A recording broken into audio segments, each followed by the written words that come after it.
The 2022 Russian invasion of Ukraine has been an important part of the 2022. Well, year 2022. As you can see, military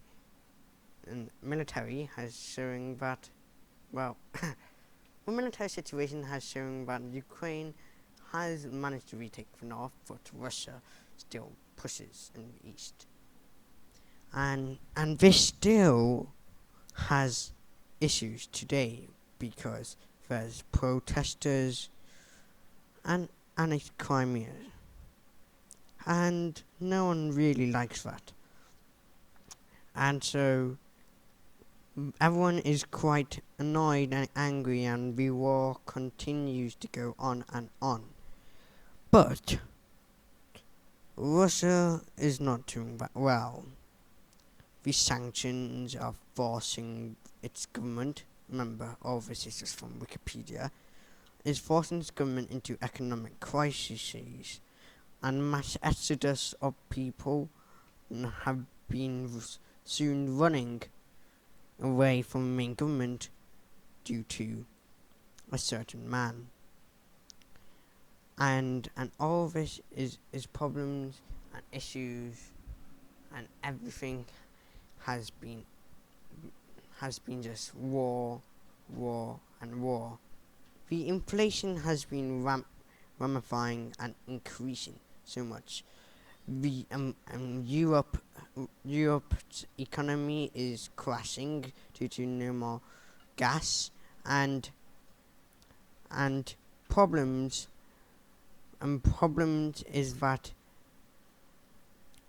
the invasion is going alright, but it's now been grinded to a halt. It is all because of one singular man and his friends. What? Oh.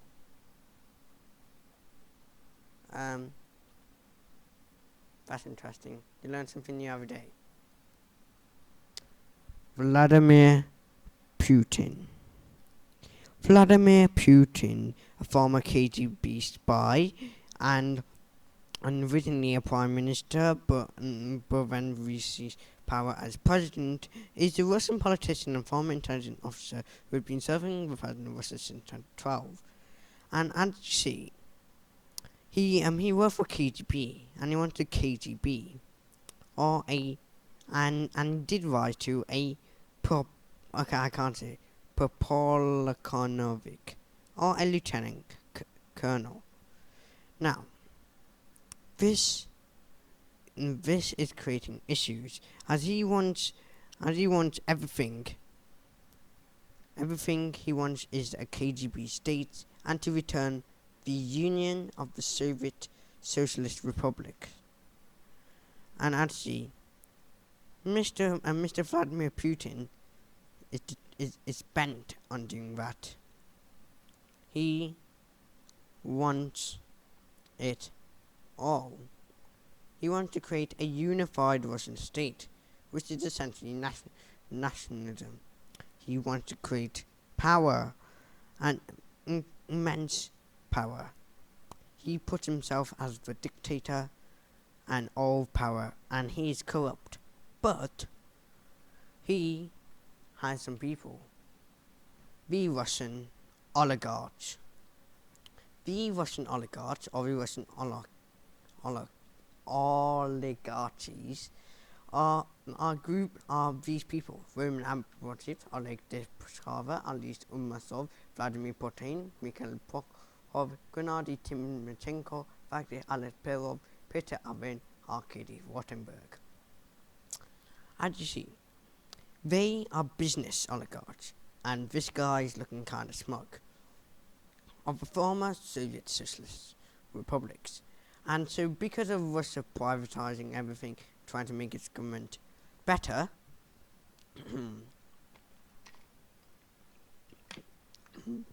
hydration achieved, it becomes that these people are now all linked to Putin.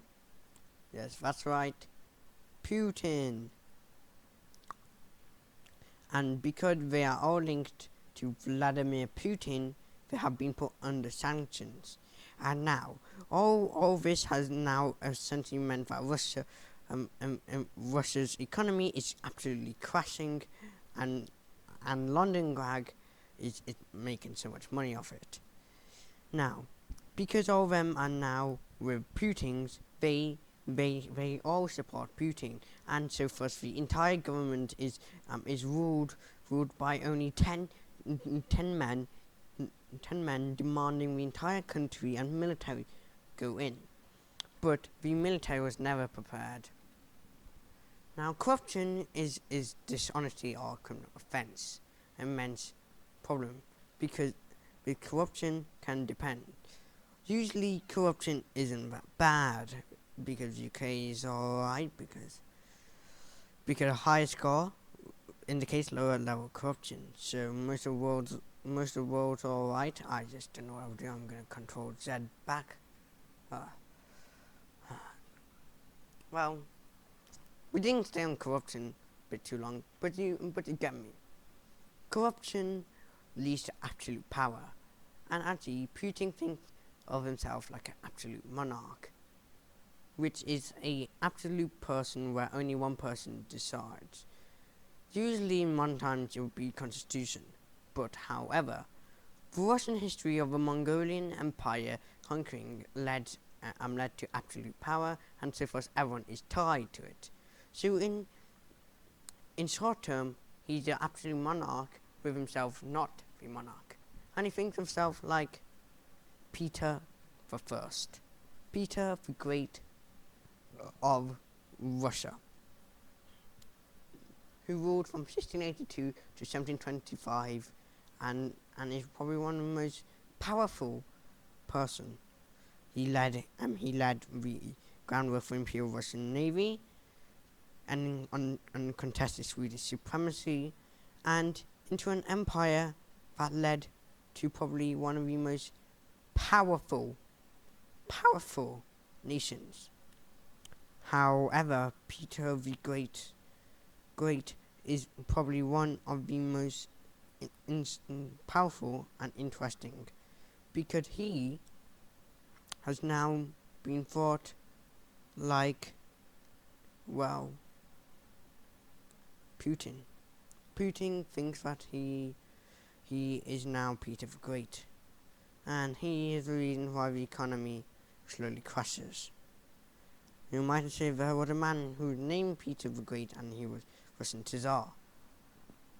But can we really say that? At the end, the Russia-Ukrainian war, which led to the largest refugee crisis, is all due to Vladimir Putin. Vladimir Putin wants it all, and Vladimir Putin wants all.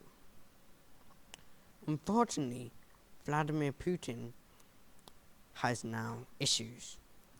The sanctions crashes, and I think this video is just me ranting about, but really all it's just saying is that Vladimir Putin's economy is gonna crash. There is a mass exodus of anti-Putinists. Vladimir Putin now trying to intervene in American politics, and now Vladimir Putin is gonna take it all. Vladimir Putin is now absolutely horrifying, and they can't do that, and okay, never mind. And so thing is, Vladimir Putin is doing very bad things, very bad things, and thing is, it's gonna probably repeat again. The history of Russia is gonna be repeating again, which is that, like the Soviet Union and the Russian Empire, it's gonna soon come crashing down with one failure, and at this time it's gonna lead to probably a large issue of Russia not regaining what it wants.